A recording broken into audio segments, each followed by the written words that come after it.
Hello and welcome to something of a novelty video within the Beards and Cars series. Now, for those of you who have been around on the channel for a number of years now, you may or may not remember that Beards and Cars had fairly slow and humble beginnings. Back in 2019, I did one car from a dealer and reviewed a couple of my own cars. I put the Beards and Cars name in the thumbnail, and that was pretty much it. I didn't know if the series would become anything. Of course I hoped that it would, and now a couple of years on, we are dozens and dozens of very cool cars in, and now I like to do an end of year or end of season tradition of picking my top 10 cars of the year, including of course my overall car of the year. But back in that first year, which I don't even call a season to be honest, it's more of a pre-season pilot, with 2020 being season 1, I never picked a car of the year. So I thought, you know what, just for the novelty of it, let's make a smaller video, jump back in time to what the order of those three cars would have been. So of course, kicking us off in third, well, it fairly obviously has to be my own car at the time, my second car, a 2005 Maserati Quattroporte. Some of you may even remember this review coming out, because I know some of you have been around on the channel for that long. It was probably the worst quote-unquote car that I've bought so far. I've had two Quattroportes, of course, more recently a facelift, which was a significantly better car in every way.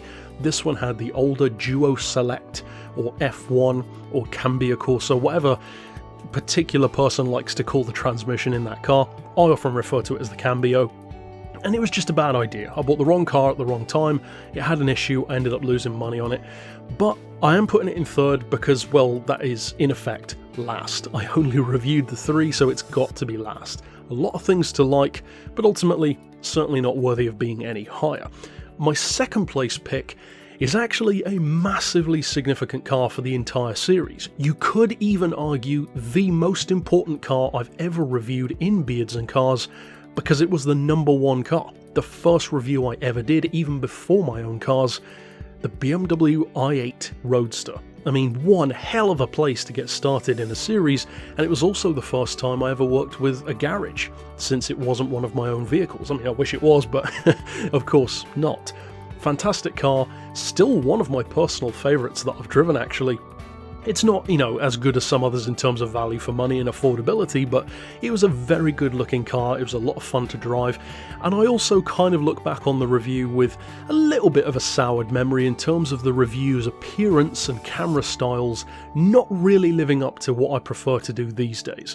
So some of the fisheye lens stuff, especially in the POV camera, I very quickly learned how to do that better. So the camera was too low, the fisheye lens made it look too wide, and I made a number of adjustments. So in more ways than just one, this is actually a hugely important review. It taught me what to do, what not to do, and how to improve from there on forward. But of course my number one pick for 2019 would have to be my first car, and still one of my favourite cars I've ever owned. Still technically all round possibly the best car I've ever owned in terms of value for money, and that is of course what many of you came to the channel first for, either that or the Jag usually, the Touareg, the Volkswagen Touareg 5 litre V10 TDI. As I said, it was my first motor, one hell of a first car. I honestly couldn't have asked for a cooler and better first car. Was it a risk?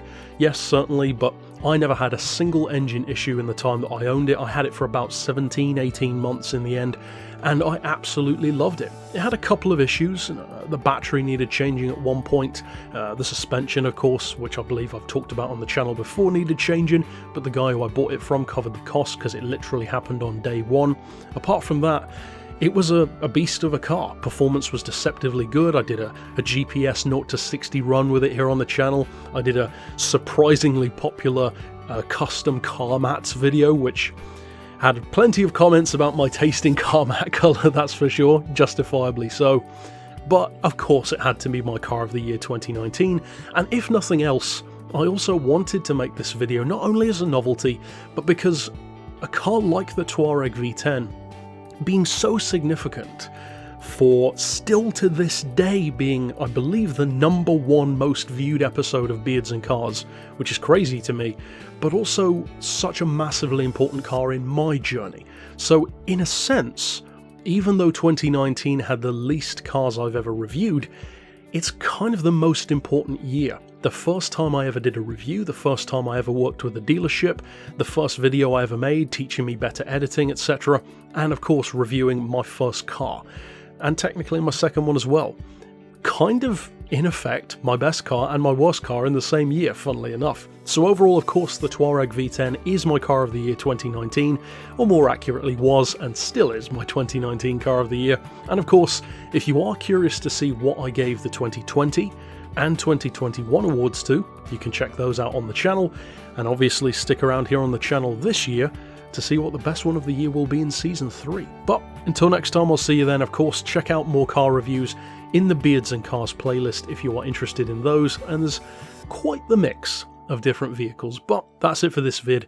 Of course, I'll see you next time, and for now, as always, thanks for watching.